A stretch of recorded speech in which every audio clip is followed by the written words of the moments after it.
हमने तो सोचा था हमारी मुलाकात डायरेक्ट फिनाले पर होगी, लेकिन अफसोस एविक्शन तो हो गया आपका। ऑल्सो फरहाना के साथ आपका इक्वेशन, मतलब एक कहा जाता है ना, आपने रियलिटी शोज़ पहले भी किए, वाइब मैच होने की बात होती है। तो वहाँ पर आपकी फरहाना के साथ वाइब काफ़ी मैच हुई थी, काफ़ी अच्छी दोस्ती हुई थी शुरुआत में, बट समहाउ वो नहीं टिक पाई दोस्ती। क्या लगता है आपको, अगर फरहाना के साथ ही रहे होते, क्योंकि जिस तरह से वो आपको पुश करती थी, तो क्या अभी भी आपका गेम स्ट्रांग होता घर में? फरहाना के साथ वाइब डेफिनेटली मैच हुई। मैं झूठ नहीं कहूँगा क्योंकि I felt the spark with her.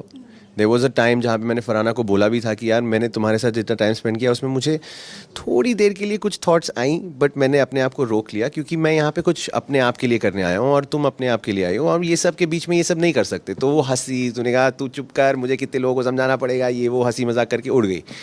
But Farhana इतनी जगह गलत हुआ करती थी मेरी नज़रों में, मेरे तरीके से जो मैं ज़िंदगी जीता हूँ। उसने 10 बार मुझे कहा कि तुम असूलों पे जीते हो यार, मैं असूलों पे नहीं जीती, तुम टॉक्सिक भी नहीं हो। मैंने कहा तुझे पता नहीं है मैं पहले कैसा था, अभी मैं ठीक हूँ। बट या हमारी मस्तियाँ बहुत थी, but in a way I don't think कि मैं कुछ डिफरेंट कर सकता था। जैसा भी चला मेरे लिए, मेरे हिसाब से बेस्ट तरीके से हुआ।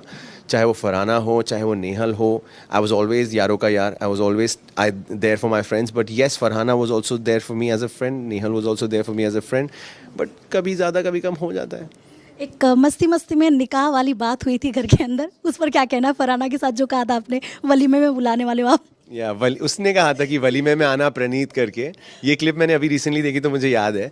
बट बहुत मस्ती वाले जोन में थे हम लोग उस टाइम पे, and I really really enjoyed it. और कहीं ना कहीं वो क्लिप्स देखने के बाद मुझे बहुत अच्छा भी लगा कि वो सब लोगों ने देखा, पसंद किया। हम लोग को आइडिया भी नहीं था कि ये इतना ख़तरनाक तरीके से, I mean people would accept it. And जो शिपिंग हो रही है, जिस तरीके से हैशटैग पागल हो रहा है, फ़ैन क्लब्स बने हैं, मैं सोच भी नहीं सकता था मेरा फरहाना का इतना क्रेजी क्रेजी फैन बेस बन जाएगा। But yeah some things are just for the show. I think उसके लिए भी मेरे लिए भी वहीं ख़त्म हो गया वो। घर के बाहर तो सब दुखी हैं कि आप निकल गए हो, लेकिन घर के अंदर मालती काफ़ी खुश नज़र आ रही है आपके बाहर निकलने से। क्या कहेंगे मालती के लिए? ऑल्सो उन्होंने आपके ऊपर बहुत सारी जो कमेंट पास किए, वो भी आई एम श्योर आपने देख लिया होगा सारा। यस, वहाँ पे तो मुझे पता नहीं था, वरना मैं उसका जीना हराम कर देता, माँ कसम। बट बाहर आने के बाद जब मैंने देखा कि इसने ऐसा कुछ बोल रखा है तो मुझे लगा यार what else do you expect from a stupid girl. वो कुछ भी बोल देती थी, वो लड़कियों के कपड़ों पे बोल देती थी, लोगों के ख्यालात पे बोल देती थी, मेरी सेक्सुअलिटी पे बोल दिया उसने। वो बेकार बातें करने में वो मास्टर थी। तो मालती, और उल्टा मैं आपको पता है, मैं मालती को उधर बैठ के देख के बोलता था यार मुझे दया आती है इस लड़की पे, थोड़ी सी स्टूपिड है।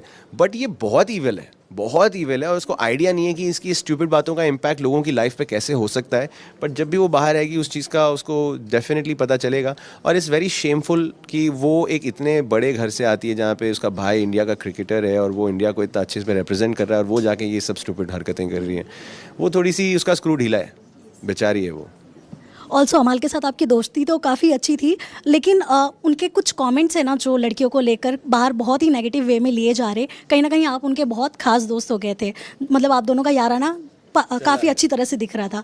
तो क्या कहना चाहेंगे आप उस पर, जो वो अमाल कह रहे थे, बीप आ जा रहा है जो, क्या वो कुछ गलत वर्ड ही यूज़ कर रहे थे ना? क्योंकि बाहर जिशान ने उन्हें वर्ड्स कह रहे थे, उन्होंने गुस्से गुस्से में कुछ ऐसे शब्द बोल दिए जिसकी वजह से बहुत हेट मिल सकता था। और अच्छा हुआ कि शो मेकर्स ने उस चीज़ को बीप किया, क्योंकि वो भी समझते हैं कि ये इंटेंशनल नहीं था, वो रेज में बातें हो गई। मैंने भी कभी कभी गलतियों में स्टूपिड बातें कर दी, फिर मुझे अपोलोजाइज़ करते घूमना पड़ा। उन्होंने भी कर दिया जिसका वो अभी भुगतान कर रहे हैं। तो इट्स नॉट गुड कि वो लोग ऐसी ऐसी बातें करें, और उस चीज़ को अगर किसी ने बोल दिया है तो हमें उसको और हाईलाइट करने की बजाय उसे छुपा देना चाहिए। क्योंकि वो बात गई, बीत गई, वो दिन चला गया, वो हफ्ता चला गया, वो दोस्तियाँ भी बेटर हो गई हैं। तो आई थिंक उसको भुला देना ही बेटर होगा।